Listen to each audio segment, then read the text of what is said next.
We are back with more EDH gameplay.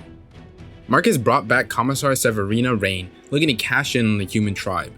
Bardo is also giving Rakdos Patron of Chaos another go, looking to draw some cards.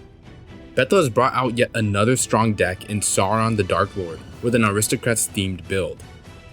And I am playing my new Riku of many paths, hoping to get big value off the modal spells. If you enjoy the content, consider subscribing and using our TCG player affiliate link below. Without any more distractions, Mark wins the die roll and starts the game. Alright, my turn. Ready? Everyone ready? Right. Mark draws and plays a Plains, passing the turn. Bardo draws, plays a tap land and passes. Beto draws and plays a Scalding Tarn, paying the 1 life to crack it and casts the turn 1 Mystic Remora, as he searches for an untapped blue source, passing the turn. Hit a Nursery pass. Go ahead, Mark. Mark untaps and draws. He plays a Swamp and casts a Soul Ring, drawing Beto a card. He then uses a Soul Ring and his Plains to cast a Monologue tax, letting Beto draw again. He passes to Bardo. Bardo drops a Swamp for turn and casts an Arcane Signet, letting Beto draw his 3rd card and passes to him. Turn 2, like my... Turn 2 is the best. I can use this to... Is it 1? No, it's 4. And you can't, no. That's not casting. You can. Beto pays the upkeep cost to keep Remora and draws. He plays an Underground River and then casts a Mana Crypt. He then uses it and the Underground River, taking 1 damage, to cast a turn 2 Rhystic Studies, having Mark make a treasure from casting his 2nd spell. Rhystic Study too. Yeah, bro. And Rhystic Study. Should play the Get Wrong, bro. Taking 1 damage. We're all ganging up on this guy, right? Because I need this Rampant Growth so bad. I cast my very much needed Rampant Growth and pass as I search for a land while Beto gets to draw 2 cards. Mark untaps and draws. He plays a land for turn and then casts a Mentor of the Meek. He passes. Bardo untaps and draws and plays a Command Tower. He then taps 3 to cast a Herald's Horn, letting Beto only draw 1 card since he has the mana to pay for the Rhystic tax. Beto moves to untap and lets the Remora go to the bin. And take 3? Evens. He draws and plays a Swamp. Okay. Both of these. Morbid Opportunist and Golem Patient Plotter. Alright, my turn. After casting his 2 creatures and making Mark another treasure, Beto passes. I untap and draw. Not having too much to play, I cast Prismari Command, letting Beto draw a card.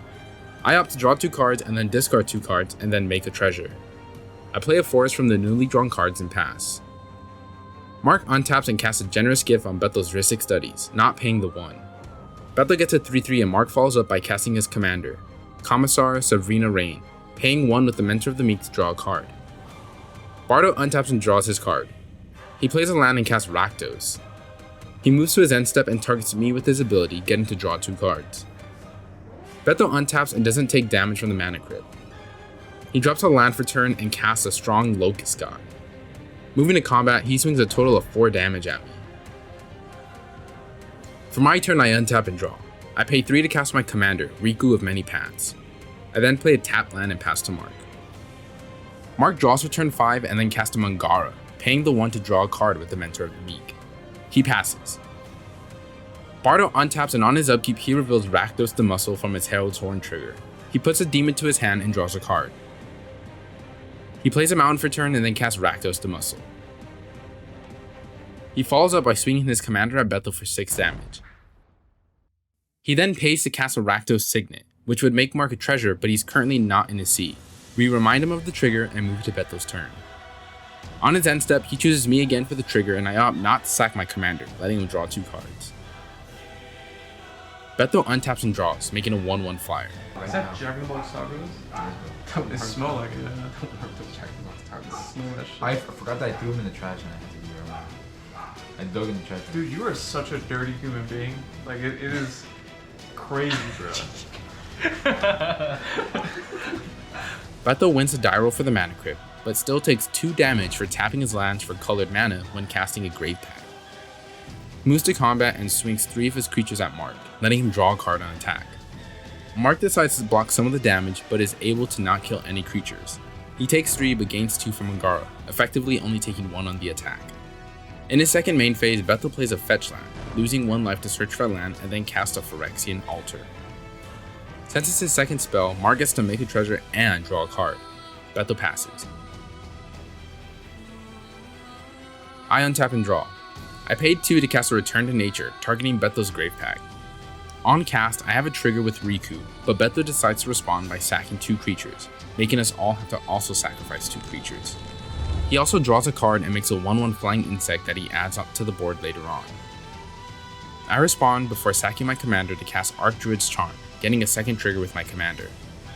Mark gets to draw a card and make a treasure, while I exile the top card of my library to play until the end of my next turn. Then my original commander trigger from the first spell resolves and I exile another card. I play a fetch land for turn and crack it, paying the 1 life to go and get a land and shortcut by casting Harmonic Prodigy.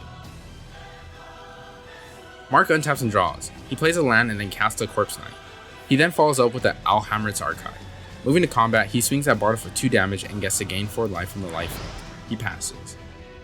On Bardo's turn, he draws for turn and plays a land. He then casts a Vargoth Bloodsky Sire from exile. He also casts Bitter Triumph, letting Mark draw 2 cards from Angara.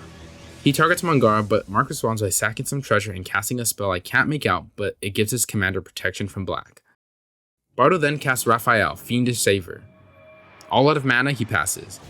Beto untaps and draws, making another 1/1. I do pass though. I know you have it. Yes. He plays a tap land for turn. He then casts Nightscape Familiar, followed up by a Zulaport Cutthroat.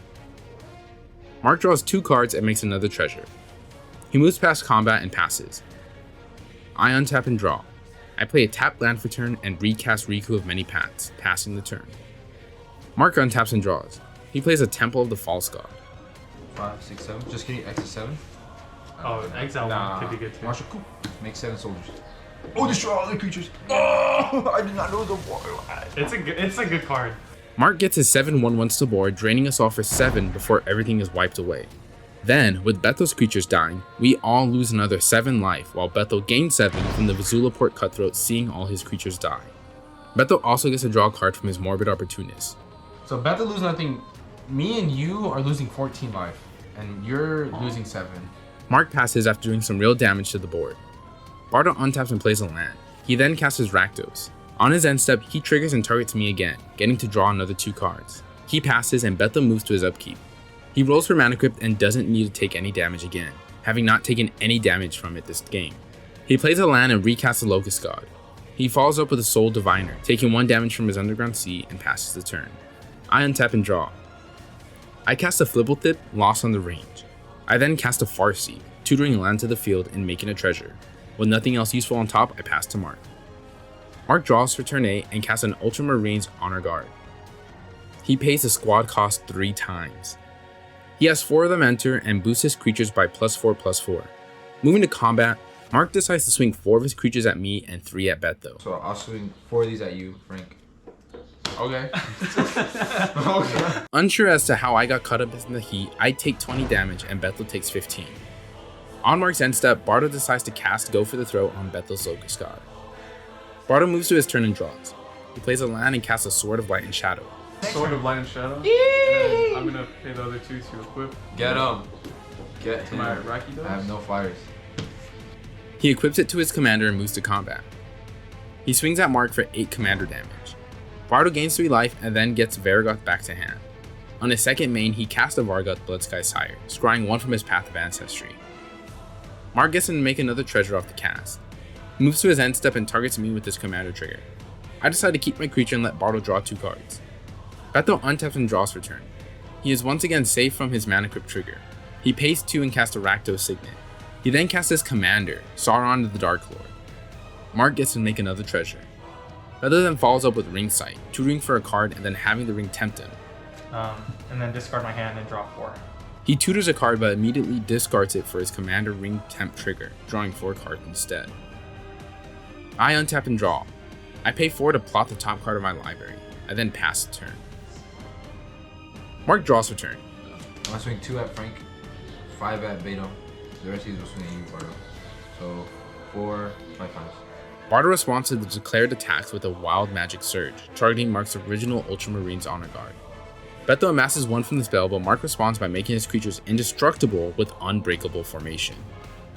Beto puts another counter on his amassed token, and then we move to resolve the Wild Magic Surge, which we think will still allow Mark to reveal from the top until he hits a creature. Mark reveals a Butcher of Malakir from the top. We move to blocks, with Bardo blocking 1 creature, Beto blocking 3, and I block 1. but before damage is out, I cast Supreme Will from Plot for free. I look at the top 4 cards and put one into my hand. I then cast Mystic Confluence, bouncing the unblocked creature and drawing 2 cards. Also before damage, Bardo casts a Not Dead After All on his blocking creature, getting it back to the field after it dies. We get a little confused during this moment as we forget Mark's creatures have indestructible. What should have happened is Bardo should have brought his Vargoth back to the field after dying with a Wicked Roll token on it, but what we end up doing is having Vargoth die, return it, and all of us take 1, killing me in the process. This isn't too much of a big deal as I have no way to deal with the onslaught of creatures on Mark's board, and Mark later on sacks a creature this turn to have the Vargoth die.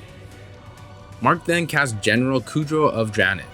He also casts his commander, Commissar Severina Raine. He activates his commander, sacking a creature to gain 2 life and draw a card. Bardo sacks the Vargoth and Bethel his commander since he forgets to make his amass token. He passes the turn. Bardo untaps and draws. That would be crazy. The whole game, you win the die roll, and the one time it matters, you lose. He casts the Decadent Dragon. He then casts Victimize, sacking his dragon and getting back Rakdos the Muscle and Raphael Fiendish Saver. He moves to combat and swings another 8 damage at Mark with his commander, that is currently pro-black and white. Mark can't block but responds by sacking a soldier to draw a card with his commander. Bardo sacks Rakdos the Muscle. Mark has to take another 9 because Raphael pumps it by 1, but while still in combat, Bardo casts Great Train Heist, paying the spree cost to get an additional combat. And if it's your combat phase, You're dead! Mark takes another 9 damage and dies to commander damage from Rakdos. Bardo moves to end step, draws 2 cards, and then we move to see if Bethel can survive a mana crypt roll. Rewind.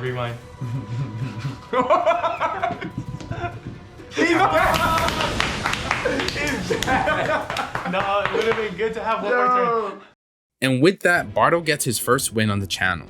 His consistent card draw allowed him to stay in the game and have some responses to Mark's board. If you enjoyed the game and want to see more, be sure to give it a like and subscribe to the channel. And remember, you can always support us by using our TCG player affiliate link below or by visiting our Patreon.